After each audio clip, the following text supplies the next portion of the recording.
আমাদের আজকের গল্প কুলাঙ্গার। কলমে সুপর্ণা ঝা।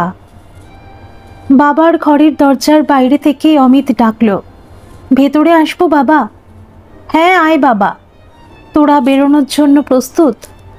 বাবা শুধালেন অমিতকে। হ্যাঁ বাবা, চললাম, অমিত বলল। বাবা বললে, চললাম বলতে নেই বাবা, বলো আসছি। একটা শুভ কাজে যাচ্ছ, ভালো কথা, সঙ্গে কে কে যাচ্ছে? কেউই তো যেতে রাজি হলো না বাবা, শুধু অনির্বাণদা যাচ্ছে। মাথা নিচু করেই অমিত বলল, বাবা সে কি কথা? একজন মহিলারও তো যাওয়ার দরকার আছে। আমি যে তোর পুতুল দিকে কাল বারবার করে বলে দিলাম তোর সঙ্গে যেতে, সে তো তখন কিছুই বলল না। আমি ভাবলাম ও অন্তত যাবে। থাক না বাবা, স্বেচ্ছায় কেউ যেতে না চাইলে তাকে জোর করে পাঠাবার কি দরকার? দীর্ঘশ্বাস ফেলে অমিত বলল, একবার মায়ের কাছে আশীর্বাদ নেব না বাবা? দেখো তিনি দরজা খোলেন কিনা। চলো নিচে যাই, দেখি কত দূর ব্যবস্থা হলো। কই রে পুতুল, কোথায় গেলি সব? বলে অমিতের বাবা অবনীবাবু নিচে যেতে উদ্যত হলে অমিত বাবার হাতটি চেপে ধরে, বলে, বাবা তুমিও আমার সঙ্গে মায়ের কাছে চলো না। আমার একার সাহস হচ্ছে না। চলো না বাবা, দুজনে মিলে একবার শেষ চেষ্টা করে দেখি মাকে দরজা খোলাতে পারি কি না। সরমা, দেখো তোমার বড় খোকা আজ বিয়ে করতে বেরোচ্ছে, আর অভিমান করে থেকো না। তোমার আশীর্বাদ ছাড়া ওরা সুখী হতে পারবে না। অবনীবাবু তার স্ত্রী সরমার বন্ধ দরজার সামনে দাঁড়িয়ে কথাগুলি বলল।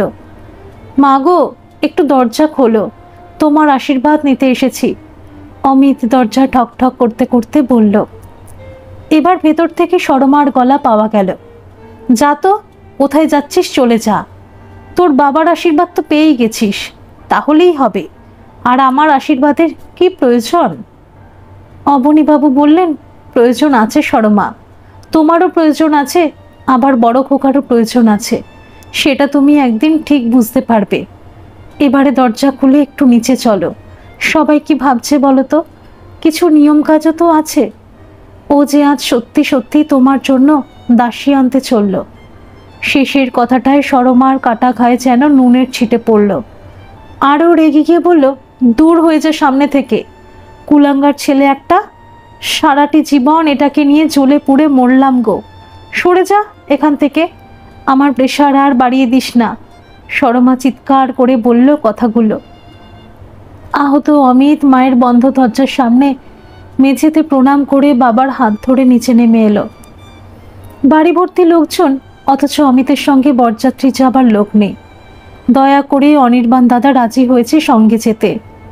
বিয়ে বাড়িতে একজন মহিলা যাবার দরকার, তাই অবনীবাবু জোর করে অমিতের মাসির মেয়ে পুতুলকে অমিতের সঙ্গেই পাঠালো। বাড়ির কাজের লোকের বাড়িতে বরযাত্রী যেতে কেই বা চাইবে? সবাই আগামীকাল সুমিতের বিয়েতে বরযাত্রী যাবার জন্য প্রস্তুত হচ্ছে সকলেই। অবনী আর সরমার সুখের সংসারে অমিত সুমিত দুই পিঠোপিঠি ছেলে। একসঙ্গে দুই ভাইয়ের বেড়ে ওঠা, আবার একই সঙ্গে দুই ভাইয়ের বিয়ে। আজ অমিতের, আর আগামীকাল সুমিতের বিয়ে হবে। এখন বড় খোকার বিয়ে হচ্ছে, সন্ধ্যায় বিয়ের লগ্ন। অবনীবাবু নিজের দোতলা ঘর সংলগ্ন ব্যালকনিতে অন্ধকারে বসে আকাশ পাতাল চিন্তা করে চলেছেন। তার কি নিজেরই যাওয়া উচিত ছিল না বড় খোকার সঙ্গে? কিন্তু কোথাও যেন তার মালিকত্বের অভিমান জমেছিল, তাই নির্দ্বিধায় ছেলের সঙ্গে যেতে বিবেকে বাঁধল। আজ সরমা, এমনকি বিয়ে বাড়িতে আসা অতিথির প্রত্যেকেই অমিতের বিয়ে নিয়ে কটূক্তি করতে ছাড়ছে না। আড়ালে এই বিয়ে নিয়ে ফিসফাস আলোচনা হচ্ছে। অবনীর কানেও টুকরো আলোচনা আসছে। ছেলেটার সঙ্গে কেউ যখন যেতে রাজি হলো না, তখন সবাইকে উচিত শাস্তি দিতে অবনী চ্যাটার্জিরই ছেলের সঙ্গে যাওয়া উচিত ছিল। কিন্তু যাওয়া হলো না। যদিও গতকালই মিনতিদির বাড়ি গিয়েছিলেন তিনি। বিয়ের কতদূর জোগাড় করতে পেরেছে ওরা, সেটা দেখতে সাহায্যের হাতও বাড়িয়ে দিয়েছিলেন অবনীবাবু।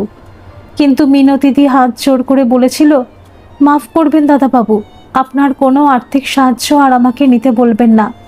আপনাদের সাহায্যে চড়েই তো বেঁচে আছি দুটি প্রাণী। না হলে কুসুমের বাবা ছেড়ে চলে যাবার পর এইটুকু মেয়েকে নিয়ে কোথায় ভেসে যেতাম। সরমা বৌদি আর আপনার দওয়াতেই তো এখনো টিকে আছি। আমার একমাত্র মেয়ে বিয়ের সামান্য আয়োজন আমাকেই করতে দিন দাদাবাবু। সেই জন্যই তো অবনী ছেলের পছন্দকে না করতে পারেনি। বাবা হিসেবে বুঝেছেন ছেলে তার খাঁটি সোনাকেই পছন্দ করেছে। ভালো মায়ের শিক্ষায় শিক্ষিত মেয়ে কখনোই খারাপ হতে পারে না। যদিও এই কথাটি সরমাকে বোঝাতে ব্যর্থ হয়েছে অবনী। ছোট ছেলে সুমিতকে নিয়ে সরমার গর্বের শেষ নেই। ছোট থেকেই ভীষণ চৌখস, সব দিকে তার বুদ্ধি, আর তেমনই সুন্দর দেখতে। একেবারে সরমার মুখ যেন কেটে বসানো।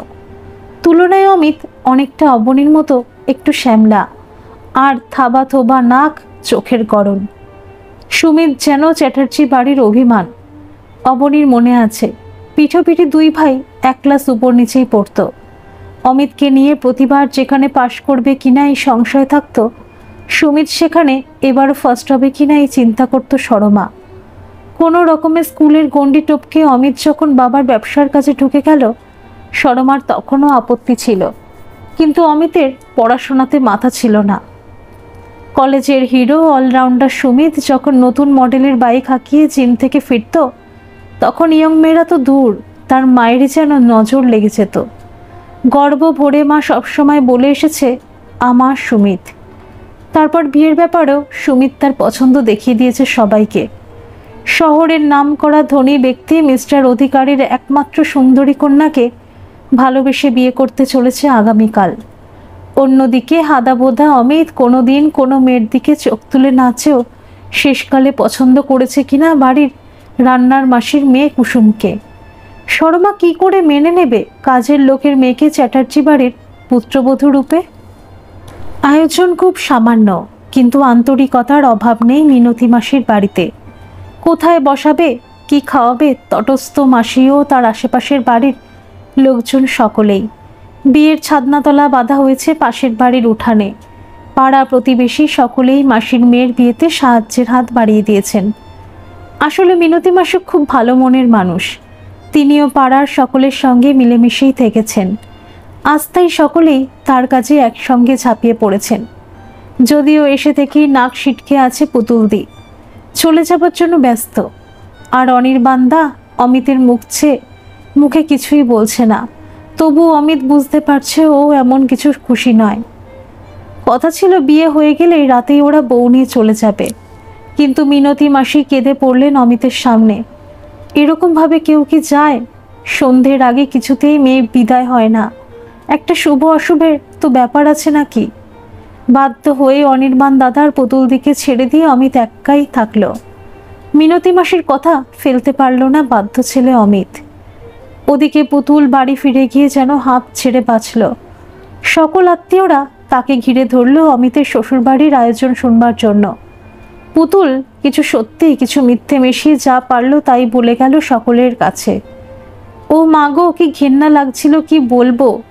বসতে ঘেন্না, খেতে ঘেন্না, আর কি গায়ে পড়া লোকগুলো।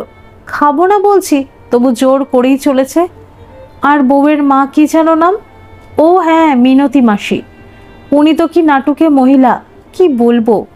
আমরা যখন বিয়ে শেষে বউ নিয়ে চলে আসার কথা বললাম, তখন ওনার সে কি কান্না নাকি অমঙ্গল হবে।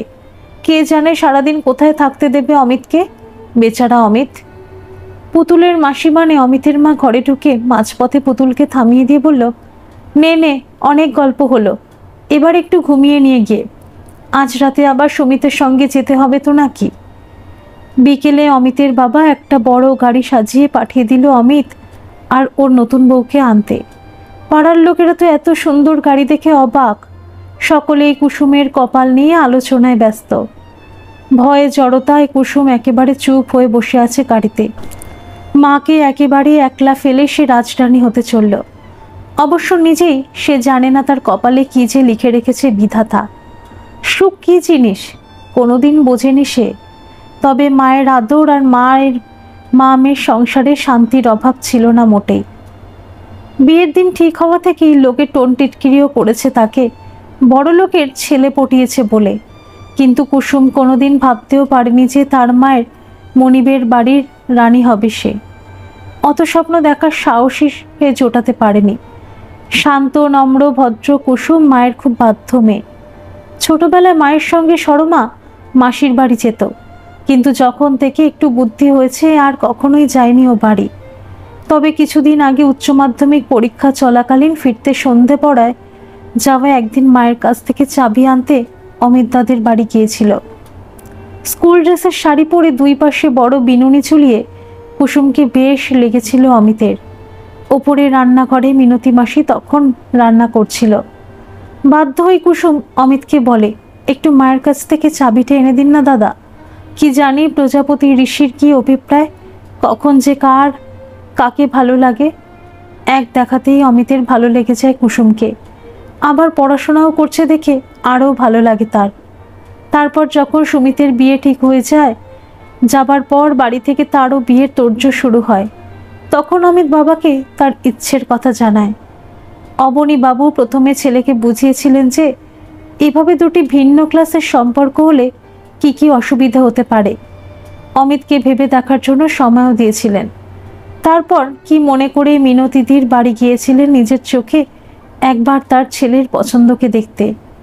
শ্যামলা রঙের কুসুমকে দেখতে আহামরি কিছুই নয়, তবে তার বড় বড় নিষ্পাপ চোখ দুটির দিকে তাকালে তার সুন্দর অন্তরটা এক ঝলকে পড়ে নেওয়া যায়। হয়তো আমি তো এই চোখ দেখি তার হৃদয়টা পড়েছে। আর একটি বিশেষত্ব হলো তার এক কোমর লম্বা কালো চুল। ছোট্ট একটি ঘর, কিন্তু খুব পরিষ্কার পরিচ্ছন্ন। আর একটি জিনিস খেয়াল করলেন অবনীবাবু, শোকেসের তাকে কিছু বই খুব যত্ন করে রাখা আছে। তার মধ্যে বেশিরভাগই পাঠ্য বই, বাংলার সহায়ক পাঠ, সহজ পাঠ এসবই। বিচক্ষণ মানুষ অবনীবাবুর বুঝতে দেরি লাগেনি মেয়েটি কেমন। তারপর বাড়িতে ফিরে সরমার সঙ্গে আলোচনা করতেই সরমা তেলে বেগুনে জ্বলে উঠেছিল। অবনীর মাথা খারাপ হয়ে গেছে বলে কটূক্তি করতেও ছাড়েনি। তারপর থেকে বাড়িতে অশান্তি চলছেই। অবনীবাবু কিছুতেই কাউকে বোঝাতে পারেননি যে মেয়েটি খারাপ নয়। এখন কুসুমের সামনে বিশাল পরীক্ষা। দেখা যাক অবনীবাবু কুসুম সম্পর্কে ঠিক যাচাই করতে পেরেছেন কিনা। সন্ধ্যার হালকা অন্ধকারে যেন কুললক্ষ্মী বাড়িতে প্রবেশ করল। কোনো আড়ম্বর জাঁকজমক কিছুই হলো না, তবু চারিদিকে মঙ্গল শঙ্খ বেজে উঠল। আসলে পাড়ার সকল ঘরে সন্ধ্যা আরতির সময় অমিত বউকে নিয়ে এসে দাঁড়ালো চ্যাটার্জি বাড়ির দুয়ারে। সরমা মাথা ব্যথার বাহানাতে নিজের ঘরেই বসে রইল। বাধ্য হয়ে অবনীবাবু বাড়ির অন্যান্য মহিলাদেরকে নিয়ে জোর করে বরণ করিয়ে ঘরে তুললেন নতুন বৌমাকে। শাঁকা সিঁদুর আর হালকা গয়নায় কুসুমকে দেখতে বেশ লাগছে। কেউ চেয়েও ও রূপের বদনাম করতে পারল না। একটু পরে সুমিতের বিয়ের বরযাত্রী রওনা দেবে। গ্র্যান্ড হোটেলে বিবাহ বাসর। সবাই সেখানে যাবার জন্যই ব্যস্ত। কারোর সময় নেই অমিতের বউকে নিয়ে আলোচনা করার। তাছাড়া যাকে আলোচনা করার যোগ্যই মনে করে না তারা, তাকে নিয়ে আর কি কথা বলবে। বেশ খানিকক্ষণ ধরে কুসুম অমিতের ঘাড়ে বসে আছে একলাই। কেউ এক গ্লাস জলও তাকে যায়নি। গলা শুকিয়ে কাঠ হয়ে গেছে। এদিকে মায়ের জন্য খুব খুব মন খারাপ করছে। কি দরকার ছিল মায়ের এভাবে বিয়ে দেওয়ার? বেশ তো মায়ে মেয়েতে দুজনে একসাথে ছিল। এরা কোনোদিনই তাকে বউয়ের সম্মান দেবে না। চোখের জলে কাঁদতে লাগলো কুসুম। এত অসহায় লাগছে নিজেকে, কেউ তাকে দেখার নেই। অমিত নিচে গেছে বরযাত্রীর গাড়িগুলির তদারকি করতে। বড় বাড়িতে বিয়ে করতে যাচ্ছে ভাই, সব কিছু ঠিকঠাকভাবে গেলে কিনা দেখে নিতে হবে না। অদ্ভুতভাবে সরমার মাথা ব্যথাটাও গায়েব হয়ে গেছে। উনিও নিচে নেমে এসেছেন তার ছোট ছেলেকে আশীর্বাদ করতে। অমিতের চোখে চোখ পড়তেই মুখ ফিরিয়ে নিল সরমা। বরযাত্রীর সবগুলো গাড়ি বেরিয়ে যেতে অমিতের খেয়াল হলো ঘরে তার নতুন বউটা একলাই বসে আছে। তাড়াতাড়ি ওপরে আসতেই দরজার বাইরে থেকেই দেখতে পেল বাবা কুসুমের সঙ্গে গল্প করছেন। অমিত একটু শান্তি পেল যেন। অবনীবাবু হাতে করে একটা গয়নার বাক্স এনেছিলেন। সেই গয়নাগুলি কুসুমকে পরে নিতে বললেন। আর এসে থেকে শুকনো মুখে বসে থাকতে দেখে খুব দুঃখ করলেন। যাবার আগে বলে গেলেন, এটা তোমার নিজের বাড়ি, কোনো সংকোচ করবে না। সুমিতের বউয়ের যতখানি অধিকার তোমার তার চেয়েও আরও একটু বেশি অধিকার। কারণ তুমি আগে এই বাড়িতে এলে, তুমি এ বাড়ির বড় বৌমা। কেউ কাউকে অধিকার দেয় না, নিজের অধিকার তোমাকে নিজেকেই বুঝে নিতে হবে বলে চলে গেলেন। কাজের বউয়ের হাতে দুধ মিষ্টি ফল সব কিছু সাজিয়ে ওপরের ঘরে পাঠিয়ে দিয়েছে সরমা, কিন্তু একটিবার নতুন বৌমার মুখদর্শন করেনি এখনো। ভোরের দিকে সকলেই হই হুল্লোড় করতে করতে ফিরল। সারাদিন ওদের মুখে সুমিতের শ্বশুরের সুনাম। সে কি এলাহি ব্যবস্থা! তারা নাকি জীবনে কোনোদিন এত বড় বিয়েই দেখেনি। সুমিতের জন্যই এসব চাক্ষুষ হলো। কুসুমের খারাপ লাগলেও সব কিছু শুনতে হলো, কারণ তাকে শুনিয়ে শুনিয়ে মনে হয় বেশি করে বলা হচ্ছিল। মাসিমা মুখ ফুটে বলেই ফেললেন, এত গয়না কোথায় পেলে গো বৌমা? গতকাল যখন বরণ হচ্ছিল তখন তো চোখ পড়েনি। কুসুমের মনে পড়ল শ্বশুরের বলা কথাগুলি। অধিকার কেউ কাউকে দেয় না বৌমা, অধিকার আদায় করে নিতে হয়। তিনি আরও বলেছিলেন এই গয়নাগুলি যে তিনি দিয়েছেন সে কথা কাউকে না জানাতে। তাই কুসুম এসে বলল, আপনি কি গতকাল আমায় বরণ করেছিলেন? মাসিমা যে এগুলো দেখতেই পাবেন। আপনারা দূরে দাঁড়িয়েছিলেন আর শুধু পুতুল দিয়ে আমাদের বরণ করেছিল, তাই উনি হয়তো দেখলেও দেখতে পারেন আমি গয়না পরেছিলাম কি ছিলাম না। তাছাড়া আপনারা তো সবাই গ্র্যান্ড হোটেলে প্রথমবার এত বড় বিয়ে বাড়ি দেখার আনন্দে মেতে উঠেছিলেন। এই সামান্য গয়না কি আপনাদের চোখে পড়তো? নতুন বউয়ের মুখে বুলি ফুটেছে দেখে একঘর লোক থথা। ওরা স্বপ্নেও কল্পনা করতে পারেনি যে কাজের লোকের মেয়ে এমন করে বলতে পারে। তাই হঠাৎ করে কারোর মুখে কোনো উত্তর এলো না। সকলেই সকলের মুখের দিকে হাঁ করে চেয়ে রইল। কুসুম লক্ষ্য করেছে ও যতক্ষণ নিচে সবার মধ্যে থাকছে ততক্ষণ ও শাশুড়িমা ওপর থেকেই নামছেন না। তাই নিজের ঘরে চলে গেল কুসুম। মুখরা দিদিকে চুপ থাকতে দেখে সরমা অবাক হয়ে গেল। বুঝতে পারল কিছু তো একটা হয়েছে। তাই অন্যদের কাছে আড়াল করে সব কথা শুনল সরমা। মনে মনে বিরক্ত হলেও আর নতুন করে কোনো অশান্তি না চাওয়ার জন্য চুপ করে রইল। তাছাড়া আজ বাবুর বউ আসবে, বাড়ির পরিবেশটা সুন্দর করে রাখা দরকার। কাজের লোকের সঙ্গে মুখ লাগানোর প্রয়োজন নেই। মেয়ে দিদিকে আড়ালে ডেকে কতই বোঝালো সরমা। শহরের নাম করা বাগান বাড়ি নেওয়া হয়েছে রিসেপশন পার্টির জন্য। অমিতের বউ ভাত বাড়িতেই হয়ে যেত। তাছাড়া ওদের নিজেদেরই ছোটোখাটো একটা বিয়ে বাড়ি আছে। পাড়ার লোকেরা যে কোনো অনুষ্ঠানে সেটাই ভাড়া নেন। অমিতের চাহিদা বরাবরই কম। ও বলেছিল নিজেদের অনুষ্ঠান বাড়ি থাকতে কি দরকার এত খরচ করবার। কিন্তু সুমিতের বড়লোক শ্বশুরবাড়ির লোকজনকে আপ্যায়নের একটা ব্যাপার ছিল, তাই এত খরচ করতেই হলো অবনীবাবুকে। নতুন ছোট বৌমা মলিকে সাজাতে ওর বাপের বাড়ি থেকে পুরো স্যালন টিম এসে গেছে বিকেলেই। বাড়ির সকল অতিথি হা হয়ে দেখছে ওদের কাণ্ড কারখানা। এরকম তো আগে কখনো দেখেনি ওরা। কিন্তু বড় বৌমাকে কে সাজাবে এদিকটা কারোর মাথাতেই ছিল না। আর একটু পরেই সবাইকে বাগান বাড়ির রিসেপশন পার্টিতে বেরিয়ে যেতে হবে। যারা সাজাতে এসেছেন তাদেরকে বলবার সাহস হচ্ছে না কারোর। অবনীবাবু বললেন, তাহলে গাড়ি নিয়ে চলে যা পুতুল, ওকে কোনো বিউটি পার্লার থেকে সাজিয়ে আন। সকলেই নিজের সাজেই ব্যস্ত। বড় বৌমাকে নিয়ে কারোর মাথা ঘামাবার সময়ই নেই। তাই কেউ যেতেও চাইছে না, এ ওকে ঠেলা দিচ্ছে। কুসুম সবটা বুঝতে পেরে বলল, থাক না বাবা, আমি নিজেই সেজে নিচ্ছি। তাছাড়া বেশি সাজগোজ আমাকে মানায়ও না। কিন্তু ছোট বৌমা এত সাজবে আর তুমি কিছু সাজবে না? সব লোক তো তোমাদেরকেই দেখতে আসবে। অবনীবাবু চিন্তিত মুখে বললেন, আপনি কিছু চিন্তা করবেন না বাবা, আমি আপনাদের বাড়ির সম্মান নষ্ট হতে দেব না। কুসুম তার শ্বশুরমশাইকে কথাগুলি বলল। দেখো বড় বৌমা, যেটা ভালো বোঝো করো। আমাকে এখনই বেরিয়ে যেতে হচ্ছে।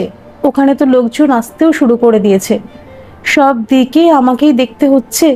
বলতে বলতেই অবনীবাবু বেরিয়ে গেলেন। ওদিকে বাড়ির মেয়েরা নিজেরা সাজগোজ করতে করতে কুসুমকে নিয়ে আলোচনা করছে। সরমার কানে কথাগুলি যেতেই ওদেরকে বলল, যা তোরা দেখে হয়তো ও কি সাজ সাজলো।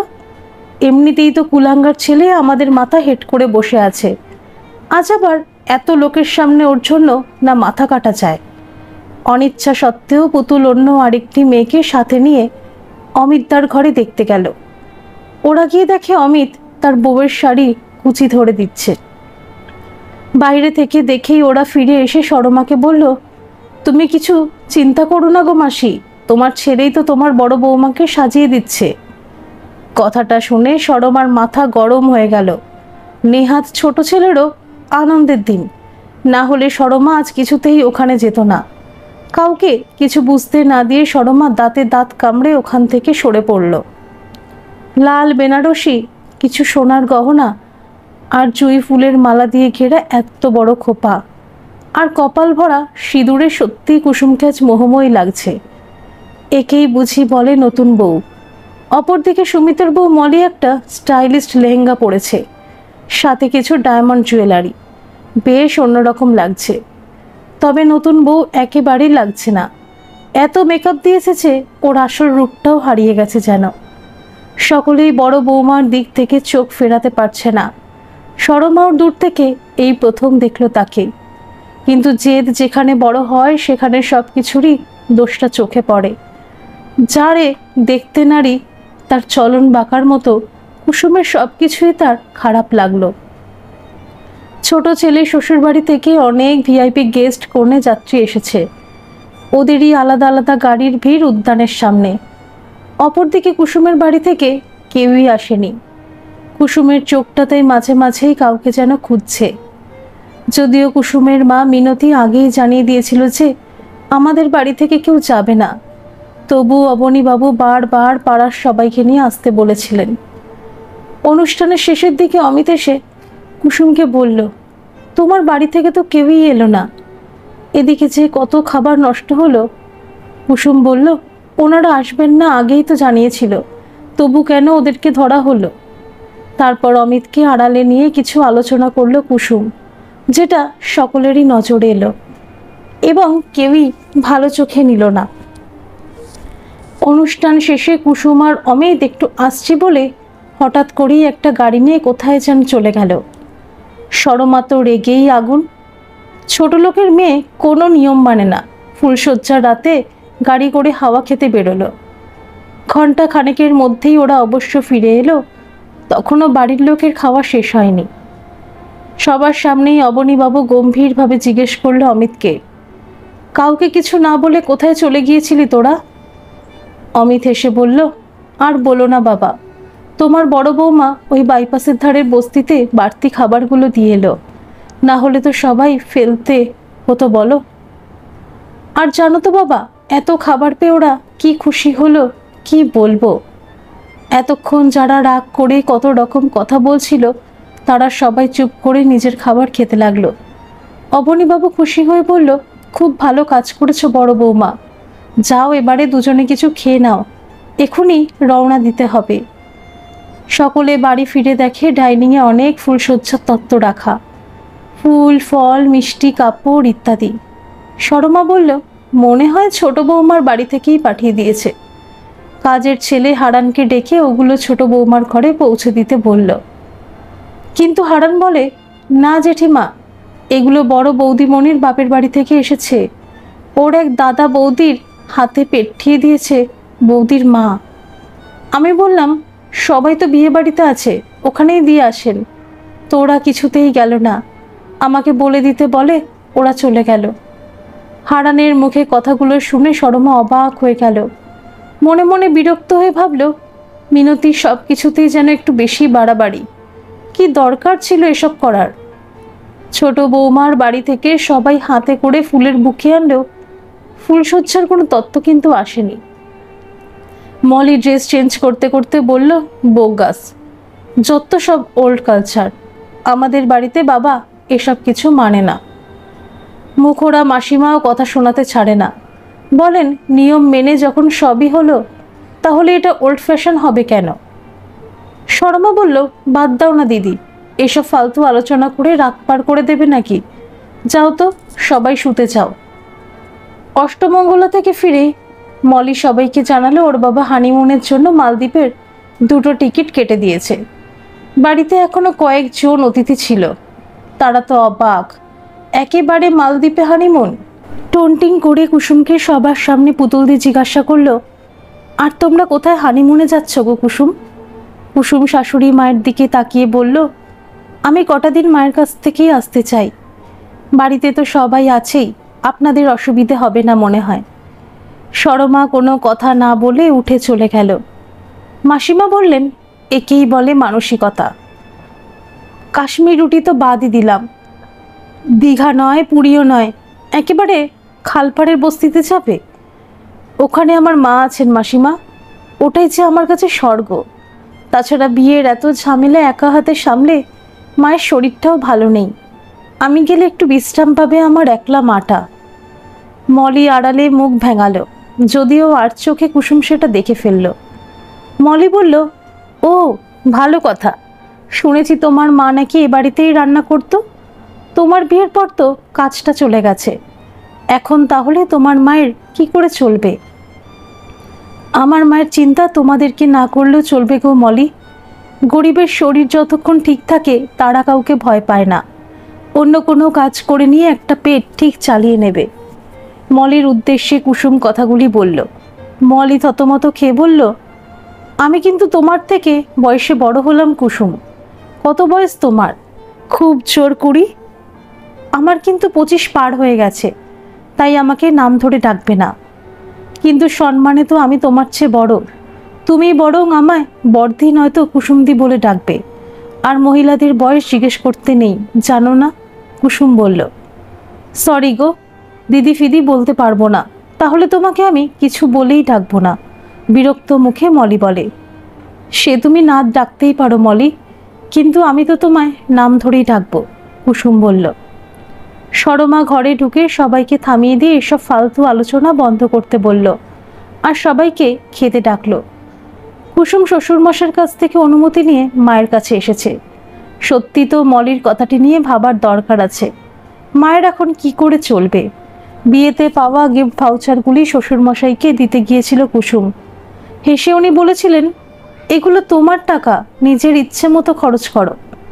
পাশের বাড়ির দাদা মায়ের জন্য একটা কাজের খোঁজ এনেছে, একটা মেসের রান্নার কাজ করতে হবে। যদিও মিনতি এখনো কিছু জানায়নি কাজটা করবে কিনা, বলেছে মেয়ের সঙ্গে আলোচনা করে জানাবে। কুসুম মাকে সেই কাজটি করতে বলে, কিন্তু একটা শর্তে, রান্না করতে যাবে না তার মা, রান্না হবে বাড়িতেই। আর ওদের ছেলেরা এসে টিফিন ক্যারিয়ার নিয়ে যাবে দুবেলা, আর একজন সাহায্য করার লোক রাখতে হবে। সব শুনে পাশের বাড়ির দাদা বৌদি খুব খুশি। বৌদিও কিছু কাজ করবে ভেবেছিল, কিন্তু সংসার ফেলে বাইরে কাজ করতে যাবার সাহস হচ্ছিল না। তাই নিজে থেকেই মিনতি কাকিমার সঙ্গে রান্নার কাজে সাহায্য করবে বলল। সব সমস্যার সমাধান হয়ে গেল, শুধু কিছু টাকার দরকার। প্রথমেই তো মেসের ছেলেগুলোর কাছে হাত পাতা যাবে না। রান্নার প্রয়োজনীয় সরঞ্জাম আর কিছু বড় বড় বাসনও কিনতে হবে। সে সমস্যারও সমাধান করে দিল কুসুম। তার পাওয়া গিফট ভাউচারের টাকাগুলি তুলে দিল মায়ের হাতে। নিজের হাতে সব ব্যবস্থা করে মায়ের কাজ শুরু করিয়ে দিয়ে তারপর শ্বশুর বাড়ি ফিরে এলো সে। এদিকে সুমিত্রা বাইরে গেছে, এখনো ফেরেনি। বাড়ি একদম ফাঁকা। একে একে সকল অতিথি প্রায় বিদায় নিয়েছে। সরমার রান্না করার অভ্যেস একেবারেই ছেড়ে গিয়েছে। বেশ কয়েক বছর ধরে মিনতি সব সামলাতো। এখন কোথায় পাবে ওরকম একজন বিশ্বস্ত রান্নার মাসি? কুসুম সে সমস্যারও সমাধান করে দিল। রান্নাঘরের সব দায়িত্ব নিজের হাতেই তুলে নিল হাসি মুখে। যদিও শ্বশুরমশাইয়ের আপত্তি ছিল, কিন্তু কুসুম তাকে বোঝালো যে তার কোনো অসুবিধেই হবে না।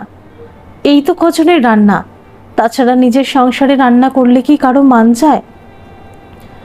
অবনী আর চোখে সরমার দিকে তাকায়, কারণ সরমা একদম রান্নাঘরে ঢুকতেই চায় না। অবনীবাবু বললেন, ঠিক আছে, যতদিন না একজন ভালো রান্নার মাসি জোগাড় হচ্ছে ততদিন তুমি সামলে নাও বড় বৌমা, না হলে তো আমরা না খেতে পেয়েই মরব। শেষের কথাটি শুনে মুখ বেঁকালো সরমা। শ্বশুরমশাই আরও বললেন কুসুমকে, শুধু রান্না করলেই চলবে? পড়াশোনা শুরু করতে হবে না? কলেজে পড়তে হবে তো নাকি? মিনতির কাছে সব শুনেছি আমি। তোমার পড়াশোনা করার কত ইচ্ছা, কিন্তু গত বছর ভর্তি হতে পারোনি কলেজে। শ্রদ্ধায় কুসুমের চোখে জল এসে গেলেও ভাবতেও পারেনি এত ভালোবাসা, এত সম্মান পাবে তার শ্বশুরমশাইয়ের কাছ থেকে। তাড়াতাড়ি শ্বশুরমশাইয়ের পায়ে হাত দিয়ে প্রণাম করে কুসুম। শাশুড়ি মাকে প্রণাম করতে গেলে তিনি পা সরিয়ে সেখান থেকে দ্রুত পদে বেরিয়ে যান। অবনীবাবু হেসে বলে, মন খারাপ করো না বৌমা, দেখবে একদিন সরমা ঠিক নিজের ভুলটা বুঝতে পারবে। ধৈর্য রাখো, সব ঠিক হয়ে যাবে। কুসুম মাথা নিচু করে সম্মতি সূচকভাবে ঘাটটা নাড়ায়। কুসুম আবার পড়াশোনা শুরু করবে বলে অমিত খুব খুশি, কিন্তু কুসুমের খুব সংকোচ হচ্ছে। এমনিতেই শাশুড়ি মা এখনো তাকে মন থেকে মেনে নেননি, তার উপরে সংসারের কাজ পেলে কলেজে গেলে না জানি কত কথা হবে। অমিত বলল, ওসব বাদ দাও না কুসুম, দরকার হলে আমি মাকে বোঝাবো, ডিগ্রির খুব দরকার জানো তো। আমি কলেজে পড়িনি বলে মা ভাই সবাই আমাকে মূর্খ ভাবে, জানো তো। কোনো সম্মান নেই আমার এ বাড়িতে, শুধু বাবা একটু ভালোবাসে আমায়। কুসুমের দু চোখে জল এসে গেল। ইস, এত ভালো মনের মানুষটার মনের মধ্যে কত দুঃখ। সারাদিন গাধার মতো ব্যবসার কাজ, সব কাজ দেখে, একটুও সময় পায় না যে দুদণ্ড তার পাশে বসে গল্প করবে। বেশ কদিন হয়ে গেল বিয়ে হওয়া, তবুও এখনো ভালো করে জানাই হলো না মানুষটাকে। কুসুম মনে মনে ভাবে, আমি কোনোদিন তোমার অসম্মান হতে দেব না দেখো। কুসুমের চোখে জল দেখে অমিত বলে, এই দেখো, কতদিন পর তোমার সাথে দেখা হলো, আর এসব কি বলছি আমি, দেখো তো শুধু শুধু কাঁদিয়ে দিলাম তোমায়। কুসুম তাড়াতাড়ি চোখের জল মুছে বলল, না গো, আমি ঠিক আছি। তুমি বলো তোমার সব মনের কথা, আমি শুনবো। জানো তো, মা বলে মনের কথা বন্ধুকে বলে দিলে খুব হালকা লাগে, আর আমি তো তোমার বন্ধুই হলাম, তাই না? অমিত হাসে, এক নিষ্পাপ হাসি, যা দেখে কুসুমের মনটা আনন্দে ভরে ওঠে। ঈশ্বরকে মনে মনে ধন্যবাদ জানায় এত সুন্দর মনের মানুষকে তার জীবনসঙ্গী হিসেবে দেওয়ার জন্য। এর মাঝে একদিন অবনীবাবু বৌমাকে কলেজে ভর্তি করে এসেছেন। বাংলাতেই অনার্স নিল কুসুম, কারণ ও সাহিত্য পড়তে ভীষণ ভালোবাসে। ক্লাস শুরু হতে এখনও মাসখানেক দেরি। মন দিয়ে কুসুম সংসার করছে। শ্বশুর মশাই শাশুড়ি মা যেটা খেতে ভালোবাসেন সেটাই রান্না করে সামনে ধরছে। আর অমিত তো খুব খুশি, ও তো সব কিছু খেতেই ভালোবাসে, সেই জন্য মিনতি মাসিকে ও খুব পছন্দ করত। তাই অমিতের মনের মতো সব রান্না করে দিতেন উনি। সুমিত্রাও ফিরে এসেছে, বিয়ের রেশ এখনো কাটেনি ওদের। একদিন সুমিত্রের অফিসে আরেকটা বিশাল পার্টি দিতে হলো, মলি আর সুমিতের রিসেপশন পার্টি। এর মাঝে সুমিতের একটা ছোট প্রমোশনও হলো। পেছনে অবশ্য কার হাত ছিল সেটা বলা মুশকিল। অধিকারী মশাইয়ের জামাই বলে কথা, প্রাইভেট অফিসের সামান্য একজন কর্মচারী হয়ে থাকলে কি চলে। সরমা খুব খুশি, কত পয়মন্ত বউ পেয়েছে সুমিত। বিয়ে হতে না হতেই ছেলের প্রমোশন। পাশের বাড়ির জেঠিমার সঙ্গে বসে সেই আলোচনাই হচ্ছিল। ওদেরকে চা দিতে এসে কুসুমের কানে গেল, কিংবা হয়তো কুসুমকে শোনাতেই এসব আলোচনা। কুসুম অবশ্য কিছু বুঝতে না দিয়ে হাসি মুখে জেঠিমাকে প্রণাম করে তাদের বাড়ির খবরাখবর নিল। জেঠিমা বললেন, ভালো কথা বড় বৌমা, তা তোমার মা কেমন আছে? কুসুম হাসি মুখে বলল, আপনাদের আশীর্বাদে মা এখন খুব ভালো আছে জেঠিমা। ওপরের টালির ছাদ খুলে দিয়েছে, পাশে আরেকটা ঘর করেছে। ও, তা কি করে চলছে মিনতির? এবারের কাজটা তো গেছে, এখন করছে কি? বিজনেস, হোম ডেলিভারির বিজনেস, সাথে দুটো মেসের রান্না, 4টে লোক রেখেছে মা। কুসুম শাশুড়ির দিকে তাকিয়ে কথাগুলি বলে। সরমা শুনেও না শোনার ভান করে অন্যদিকে তাকায়। জেঠিমা সরমাকে খুশি করবার জন্য বলে, ও তা পুঁজি পেল কোথায়? অমিত দিয়েছে বুঝি? না জেঠিমা, ও কোথায় পাবে, বাবার হোটেলেই তো খায়, আর ব্যবসার কাছে বেগার খাটে। ও মুখ্য সূক্ষ্ম মানুষ, কোথায় পাবে এত টাকা? অদ্ভুত মানুষের রাগ, কখন যে কোন কথাতে রাগের পারদ ওপরে উঠে যায় মানুষ নিজেও জানে না। কুসুমের মুখে এইসব কথা শুনে সরমা জ্বলে উঠল যেন।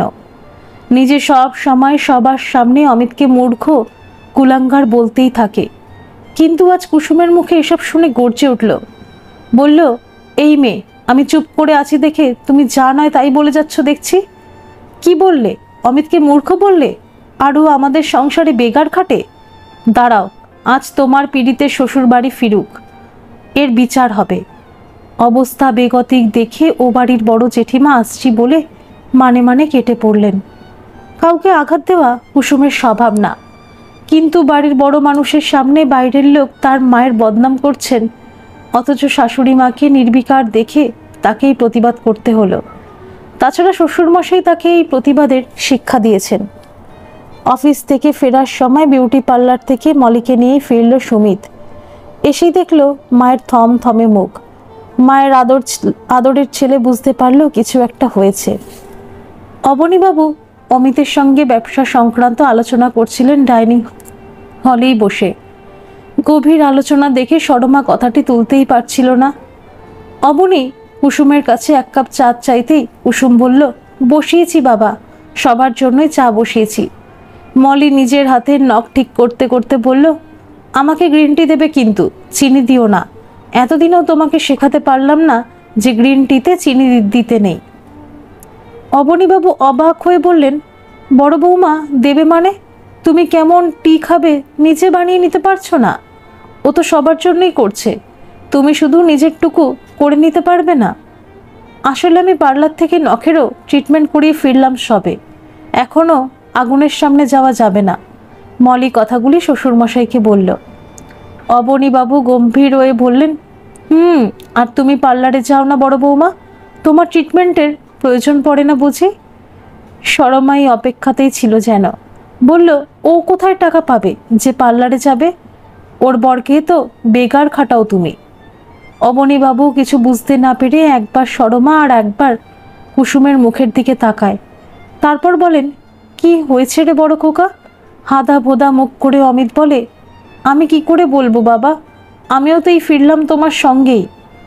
বড় বৌমা তুমি বলো কি বলতে চাইছেন তোমার শাশুড়ি মা? অবনীবাবু কুসুমের দিকে তাকিয়ে বলেন। কুসুম বলে, চাটা হয়ে গেছে, নিয়ে আসি বাবা, তারপরে না হয় সব বলবো। না না, ওসব চাটা থাক, আগে বলো কি হয়েছে। অবনী বলল। কুসুম শ্বশুরমশাইয়ের চোখে চোখ রেখে সবটা বলল, নিজে যা যা বলেছে সেটাও গুছিয়ে বলল। অবনীবাবু কিছুক্ষণ চুপ থেকে সরমার উদ্দেশ্যে বলল, বড় বৌমা তো কিছু ভুল বলেনি, সবটাই ঠিক বলেছে। সত্যি এই ব্যাপারে ভেবে দেখা উচিত ছিল। আজ কত বছর ধরে ছেলেটাকে সত্যি বেগার খাটিয়েই যাচ্ছি, অন্য কেউ হলেও তো তাকে মাইনেও দিতে হতো। কুসুম চোখের জলে শ্বশুরের পায়ের কাছে বসে পড়ল। বলল, বিশ্বাস করুন বাবা, এ আমার মনের কথা নয়, কথা প্রসঙ্গে এ কথা বলে ফেলেছি, আমায় ক্ষমা করুন বাবা। ওদিকে সুমিত আর মলি বসে বসে যেন নাটক দেখছিল। একসময় সুমিত বলল, ছোট লোকদের এসব ফালতু নাটক দেখার সময় নেই আমার। মা আমি ঘরে গেলাম, অফিসের কিছু ইম্পর্টেন্ট কাজ বাকি আছে। অবনীবাবু বললেন, না দাঁড়াও ছোট খোকা, তোমার সামনে ফয়সালা হয়ে যাক। আমার ব্যবসার কাজে সাহায্য করবার জন্য অমিতকে আমি মাসে মাসে একটা মাইনা দিতে চাই, তোমাদের কোনো আপত্তি নেই তো? সুমিত বলল, সে তুমি যেটা ভালো মনে করো, আমি কি বলবো। বেশ, তাহলে আমি এ মাস থেকেই বড় খোকাকে 50,000 টাকা করে মাস মাইনা দেব। অবনী বলল, 50,000? আমি তো এত বড় পোস্টে কাজ করেই 50,000 পাই না, আরও সামান্য তদারকি করে 50,000 টাকা করে পাবে? সুমিত কথাগুলো বাবাকে উদ্দেশ্য করেই বলল। হ্যাঁ, ওটাই দেব ঠিক করেছি। তুমি তো মাত্র কয়েক ঘন্টার কাজ করো, তাও এসিতে বসে, আর বড় খোকাকে সারা দিন রোদে গরমে ছুটতে হয়। কাজের কোনো লিমিট নেই, যখন যেখানে প্রয়োজন সেখানেই ওকে পাঠাই আমি। তাছাড়া এতদিন ধরে ওকে বঞ্চিত করে এসেছি, তাই ওটাই ওর মাইনা। সুমিত, মলি, সরমা সকলেরই মুখ চুন হয়ে যায়। সরমা ভেবেছিল কোথায় কুসুমকে ঝাড় খাওয়াবে, কিন্তু এ যে সব উল্টোপাল্টা হয়ে গেল। কুসুমের ওপর সরমার আক্রোশ যেন আরও বেড়ে গেল। বাড়িতে থমথমে পরিবেশ। কুসুম খুব স্পাইসি রান্না করে, এই বাহানায় মলি ও সুমিত কেউই খেলো না রাতে। তাই দেখে সরমাও কিছু খেলো না। বর আর শ্বশুরমশাইকে খাইয়ে রান্নাঘরে সব গুছিয়ে রেখে কুসুমও না খেয়ে শুয়ে চলে আসলো। অমিত একটু বিরক্ত কুসুমের ওপরে। ঘরে ঢুকে আবার বলল, কেন ওসব কথা তুলতে গেলে বলো তো? বাড়িতে শুধু শুধু অশান্তি ভালো লাগে না আমার। তোমার টাকার দরকার থাকলে আমায় বলতে পারতে, আমি ঠিক ব্যবস্থা করে দিতাম। অমিত ওকে ভুল বুঝছে দেখে কুসুম এবারে কান্নায় ভেঙে পড়ল। বলল, তুমি অন্তত আমায় ভুল বুঝো না গো, আমি কোনো টাকা পয়সা কিছুই চাই না। তোমার চরণে স্থান পেয়ে আমি ধন্য হয়ে গেছি। কুসুমকে কাঁদতে দেখে অমিত বলল, চুপ করো, আর কেঁদো না, শরীর খারাপ করবে। আমি বাবাকে জানিয়ে দিয়েছি যে আমার কোনো টাকা পয়সা লাগবে না, নিজের বাড়ির কাজ করে মাস মাইনে নেব। এত কাঙাল নই আমি। আমি ঠিক বলেছি না বলো কুসুম? কুসুম বলল, একদম ঠিক বলেছ গো তুমি। তুমি কখনোই ভুল কাজ করতে পারো না। আমার জন্যই আজ তোমাকে আবার কথা শুনতে হলো। ক্ষমা করো আমায়। ঠিক সেই সময় বাইরে কিসের আওয়াজ শুনে অমিত আস্তে করে দরজাটা খুলে বেরিয়ে এলো। দেখলো রান্নাঘরে আলো জ্বলছে। আড়াল থেকে দেখলো ভাই কিছু খাবার প্লেটে সাজিয়ে নিজের ঘরের দিকে চলে গেল। লাইটটা অফ করেনি দেখে অফ করতে গিয়ে দেখলো গ্যাস ওভেনে একটা খালি পাত্র। মনে হয় কোনো স্যুপ বানিয়ে নিয়ে গেল। অমিতের মনে পড়ল মা কুসুম কেউই কিন্তু খায়নি। তাই ঘরে গিয়ে জোর করে কুসুমকে টেনে নিয়ে এলো রান্নাঘরে। তারপর দুটো প্লেটে খাবার সাজাতে বলল। কুসুম ভাবল সুমিত আর মলির জন্য খাবার সাজাতে বলছে অমিত, তাই সুন্দর করে গুছিয়ে সাজালো। এবারে অমিত বলল, একটা খাবার আমাদের ঘরে রেখে এসো, আর একটা প্লেট নিয়ে আমার সঙ্গে এসো। এত রাতে আর ঝামেলা ভালো লাগছে না, তাই কুসুম বরের নির্দেশ মতো চুপচাপ তার পেছনে পেছনে চলল। রাগ হলেই সরমা এই ঘরটিতে একলা ঘুমোয়। দরজায় নক করে মাকে জাগালো। মা মনে হয় জেগেই ছিলেন। তারপর দরজা খুলে ওদেরকে দেখে তেলে বেগুনে জ্বলে উঠল। সরমা ভেবেছিল মনে হয় তার ছোট ছেলে তাকে খাবার জন্য সাধ্যে এসেছে, কিন্তু কুসুমের হাতে থালা দেখে আরও রেগে গেল। গম্ভীরভাবে বলল, আমার খিদে নেই, আর জ্বালাস না তো তোরা, যা চোখের সামনে থেকে। অমিত বলল, মা খাবারের ওপর অভিমান করে থেকো না, তোমার শরীর খারাপ করবে। যা হোক একটু কিছু মুখে দাও। কুসুমও না খেয়ে রয়েছে, তুমি না খেলে ও খাবে না। ও, এই জন্যই মাকে খাওয়াতে এসেছিস? তোর বউ না খেয়ে রয়েছে সেটাই আসল কথা। আর ভাইয়ের নতুন বউটা যে না খেয়ে আছে সেদিকে খেয়াল আছে? তুমি শুধু শুধু রাগ করছো মা। তাছাড়া চিন্তা করো না মা, সুমিতার বউ গরম গরম স্যুপ খাচ্ছে নিজের ঘরে বসে। অমিত বলল। সরমা একটু নরম হয়ে বলল, ঠিক আছে তোরা যা, এত রাতে আমি আর কিছু খাবো না, জল খেলাম। অমিত আর কথা না বাড়িয়ে ঘরে চলে আসে। সকালে ওরা কিছু খেলো না, শুধু 2 কাপ গ্রিন টি বানিয়ে নিজের ঘরে নিয়ে গেল মলি। তারপর দুজনে একসঙ্গে তাড়াতাড়ি বেরিয়ে গেল।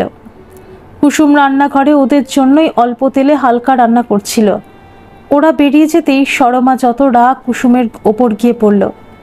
অদ্ভুত সংসারের নিয়ম, যে করে তাকেই সবটা শুনতে হয়। সময় মতো রান্না করে দিতে পারেনি বলেই ওরা না খেয়ে বেরিয়ে গেল, এমন কথাই শুনতে হলো কুসুমকে। তবু কোনো প্রতিবাদ করল না কুসুম। সারাদিন শাশুড়ির মুখ ভার দেখতে দেখতে কোনো রকমে দিনটা পার করল। ওরা আজ আর ফিরবে না, শ্বশুরবাড়িতেই থাকবে, ফোনে মাকে জানালো সুমিত। কুসুমের জন্য যেন বাড়িতে এত অশান্তি। ভয় লজ্জায় কুসুম তটস্থ হয়ে আছে। শ্বশুরমশাই সবটা দেখছেন, মনে মনে কষ্ট পাচ্ছেন, কিন্তু এক এক সময় সব বুঝেও কিছু করার থাকে না। সময়ের ওপর সবটা ছেড়ে দিতে হয়।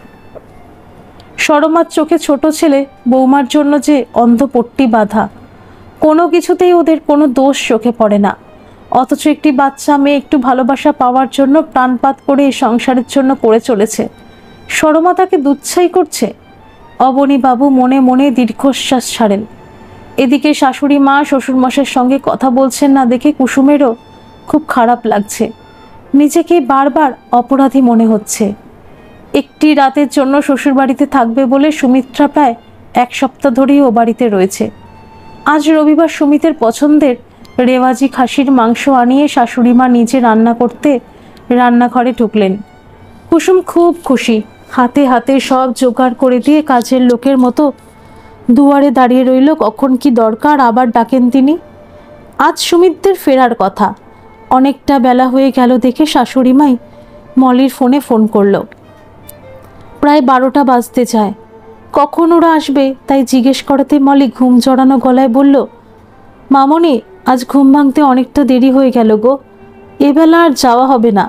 প্লিজ মামনি তুমি কিছু মনে করো না গো, বিকেলেই যাব। সরমার একটু অভিমান হয়ে গেল। বলল, কিন্তু আমি যে সুমিতের পছন্দের সব রান্না করেছি, তুলে রেখে দাও, সব রাতে গিয়ে খাবো মামনি। ওকে বাই বলে ফোনটা কেটে দিল মলি। কুসুম দূরে দাঁড়িয়ে সবটা দেখলো চুপচাপ। অমিত আজ খুব খুশি। কতদিন পর মায়ের হাতে এত কিছু রান্না খাচ্ছে আর প্রশংসা করেই চলেছে। কুসুম মনে মনে কষ্ট পায়, ভাবে তবু যদি অমিতের নাম করে দু একটি পদ রাঁধতেন শাশুড়ি মা, কিন্তু মুখে কিছু বলে না। শ্বশুর মশাইও আজ খুব খুশি হয়ে খেতে বসেছেন। যাক, সব কিছু ভালোই মিটলেই এখন কুসুম শান্তি পায়। এসব কিছুর জন্য নিজেকেই চরম অপরাধী মনে হচ্ছিল। এভাবেই সকলকে মানিয়ে চলতে চলতে কুসুমের দিনগুলি পার হয়ে যাচ্ছে। সকাল থেকে উঠে রান্নাঘরের সব কাজ সামলে কলেজ সেরে মায়ের ওখানে দেখা করতে যায় একটুখানি। বাড়ি ফিরে সন্ধেবেলা সবার রান্না সেরে তারপর সে একটু বইটা খুলতে পায়। শরীর আর চলে না তখন। তার উপরেও পান থেকে চুন কষলে শাশুড়ি মায়ের মুখ ভার। মলি বেশিরভাগই বাপের বাড়িতে থাকে। এই কমাসে হাতে গোনা কয়েকটা দিনই শ্বশুর বাড়িতে থেকেছে। সুমিত শ্বশুর বাড়িতে থাকতেই বেশি পছন্দ করে, তবে মুখ ফুটে কিছু বলে না। এমন একটা ভাব দেখায় যেন বাধ্য হয়ে ওখানে থাকতে হচ্ছে। সেদিন বাড়িতে সবাই ছিল। কুসুমের কলেজ থেকে মায়ের ওখান হয়ে ফিরতে সন্ধ্যা পড়ে গেল। সেদিন মলিকে সবার জন্য চা বানাতে হলো। শাশুড়ি মায়ের মেজাজ খারাপ, কুসুমের দিকে আর চোখে তাকিয়ে রয়েছে।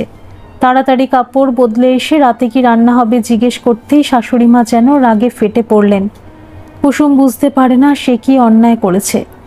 অবনীবাবুও ঘরে ঢুকে অবাক, কি এমন করলো মেয়েটা, এই তো সবে বাড়ি ফিরল। অমিত বাবার কাছে এসে বসল। ব্যবসা ছাড়া আর কোনো দিকে তার খেয়াল নেই। শাশুড়ি মা সবার সামনেই কুসুমকে বলল, রোজ রোজ মায়ের ওখানে যাবার কি দরকার আছে? কলেজের নাম করে শ্বশুরের পয়সায় ঘুরে বেড়ানো আর মাকে সাহায্য করা। কুসুম লজ্জায় মাটিতে যেন মিশে যায়। আজ বন্ধুদের অনুরোধে প্রথমবার একটু বেরিয়েছিল। কফি শপে একটু চা খেয়ে এসেছে। তারপর মায়ের ফোন, বারবার অনুরোধেই মায়ের ওখানে গিয়েছিল। আজ মেসের জন্য কোপ্তাকারি বানিয়েছিল মা, সেটাই শ্বশুরমশাই খেতে ভালোবাসেন বলে নিতে ডেকেছিল। ডাইনিং হলে সবাই বসেছিল, তাই টিফিন বক্সটা নিজের ঘরেই নিয়ে চলে গেছিল খেয়ালে খেয়ালে।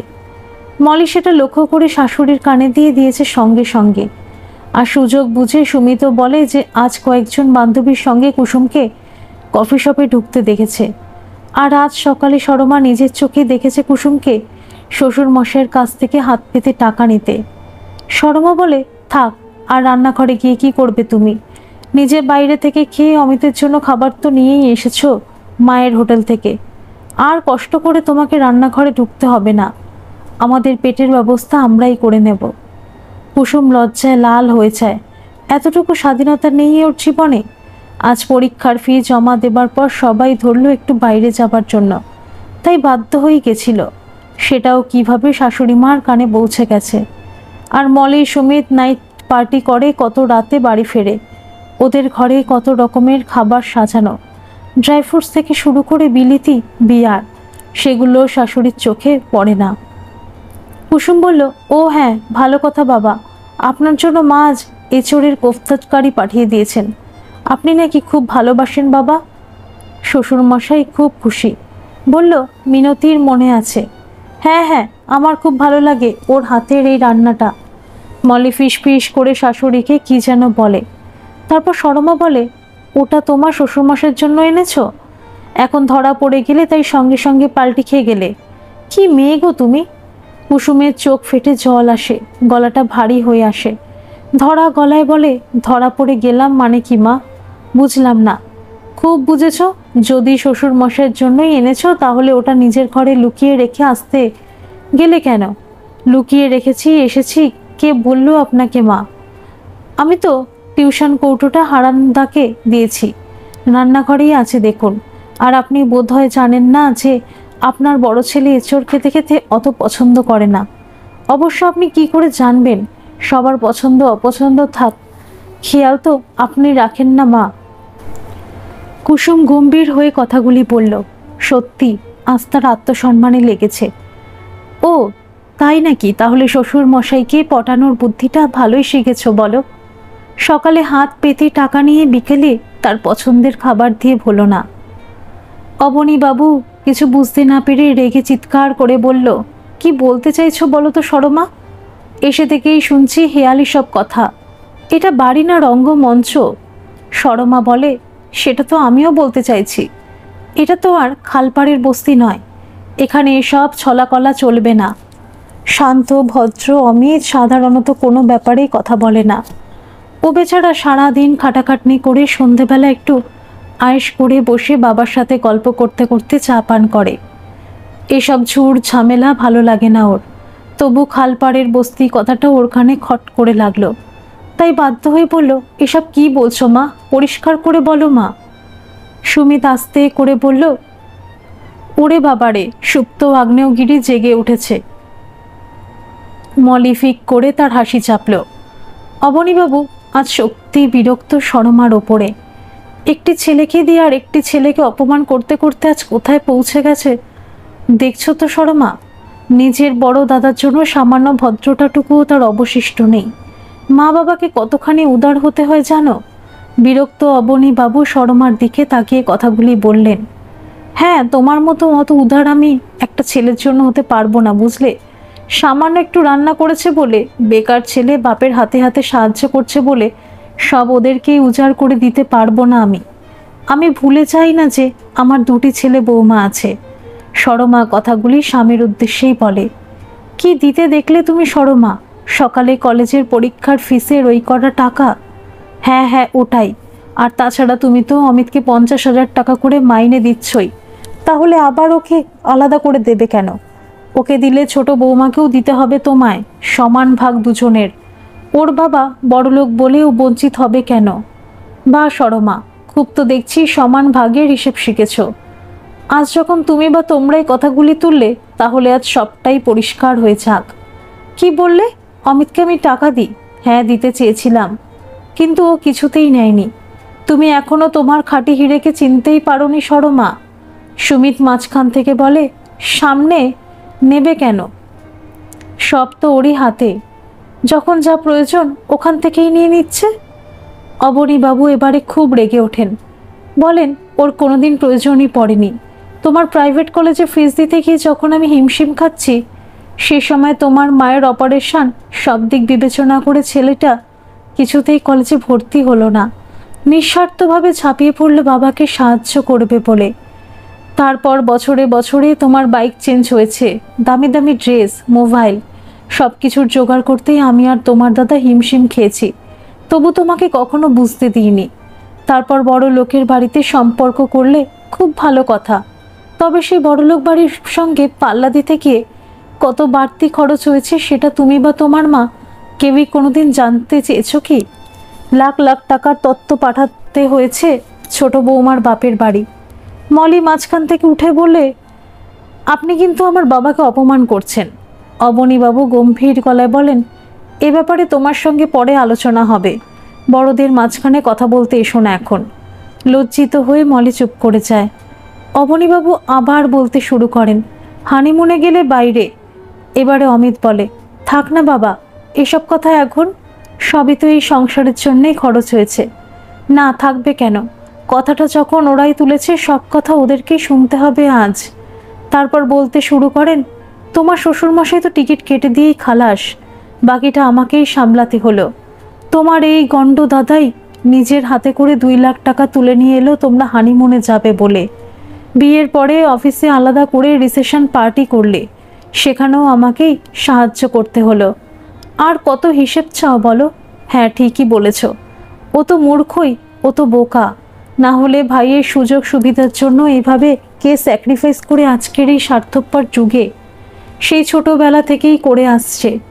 তুমি আর তোমার মা ওকে অপমান করে গেছো সারাটি জীবন ধরে। ও অপমান সহ্য করেছে, তাই বলে ওর বউয়ের অপমান কেন সহ্য করবে বলতে পারো? অবনীবাবুর প্রেশার যেন আজ মাথায় চড়ে গেছে। আর ছোট বৌমা, তোমাকে বলছি, তোমার ওকে দিদি বলতে লজ্জা লাগে, কিন্তু 2 বেলা ওর হাতের রান্না খেতে লজ্জা লাগে না। তুমি তো জানতে সুমিতের বাবা তোমার বাবার মতো বড়লোক নয়।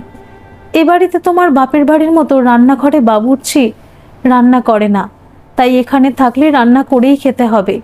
ওই বাচ্চা মেয়েটাকে অর্ডার করতে পারবে না। মলি রাগে ফুঁসতে ফুঁসতে বলল, আপনি কিন্তু আমাকে অপমান করছেন বাবা। তাহলে আমরা কি চলে যাবো এ বাড়ি থেকে? সরমা বলল, চুপ করো না ছোট বৌমা, যাও নিজের ঘরে যাও। না মা, আপনার সামনেই বাবা টাকা পয়সা নিয়ে খোঁটা দিলেন, কত অপমান করলেন, এরপর তো আর এ বাড়িতে থাকা যায় না। সুমিত বলল, কালই আমরা এ বাড়ি ছেড়ে চলে যাব। সরমা মেঝেতে বসে পড়ে চোখের জলে কাঁদতে লাগলো আর বিলাপ করতে লাগলো। আমার সংসারটা শেষ হয়ে গেল, কার নজর লাগলো আমার সুখের সংসারে। অবনীবাবু সুমিতের দিকে তাকিয়ে তাচ্ছিলের হাসি হেসে বললেন, হ্যাঁ, এই তো আসল কথা এলে, এটাই তো আমি শুনতে চাইছিলাম। তা কোথায় যাবে শুনি? নিউ টাউনের ফ্ল্যাটটাতে, যেটা তোমার বড়লোক শ্বশুরমশাই গিফট করেছেন তোমাদের বিয়েতে, আর গতকালও অনেক রাত অবধি যেটাকে গুছিয়ে এসেছ। সুমিত মলি যেন বোবা হয়ে গেছে, কোনো কথা জোগায় না তাদের মুখে। সরমা অবাক হয়ে তাকায় ওদের দিকে। দাদার বউ সংসার সামলে কলেজ করে একটা দিন একটু বন্ধুদের সঙ্গে বেরিয়েছিল, সেটা ঠিক নজরে পড়ে গেল তোমাদের। আর প্রতিদিন অফিস শেষে ফ্ল্যাট সাজানোর জন্য বৌমাকে নিয়ে বেরোচ্ছ, সেটা আমার চোখে পড়বে না? ভাবলে কিভাবে? তোমার মা নয়তো চোখ থাকতেও অন্ধ, কিন্তু এই অবনে চাটুজ্যের চোখ সব দিকে ঘোরে। আহত সরমার চোখের জল যেন শুকিয়ে গেছে, অবাক চোখে ওদের দিকেই চেয়ে রয়েছে। লজ্জায় রাগ দেখিয়ে সুমিত আর মলি নিজের ঘরেই চলে গেল। অবনীবাবু সরমাকে বলে, শক্ত হও সরমা, যারা যাবার তারা ঠিকই যাবে। যতই ভালোবাসা দাও তাদেরকে আটকে রাখতে পারবে না। তার চেয়ে বরং তোমার ছায়া যারা থাকতে চায় তাদেরকে আঁকড়ে ধরে বাঁচতে শেখো। অমিত আর কুসুম দুজনেই চোখের জল মোছে মেঝেতে বসে থাকা সরমাকে হাত ধরে তুলতে চায়। সরমা আর কোনো আপত্তি করে না, ওদের কাঁধে ভর দিয়ে নিজের ঘরের দিকে চলে যায়। ধন্যবাদ সকল বন্ধুরা। এই গল্পটি যদি আপনাদের ভালো লেগে থাকে তাহলে অবশ্যই একটা লাইক করে দেবেন, আর এই চ্যানেলে নতুন হয়ে থাকলে চ্যানেলটিকে সাবস্ক্রাইব করে আমার পাশে থাকবেন, আর পাশে থাকা বেল আইকনটিকে প্রেস করে দেবেন যাতে সমস্ত গল্পের নোটিফিকেশনগুলি সবার প্রথমে আপনাদের কাছে পৌঁছে যায়।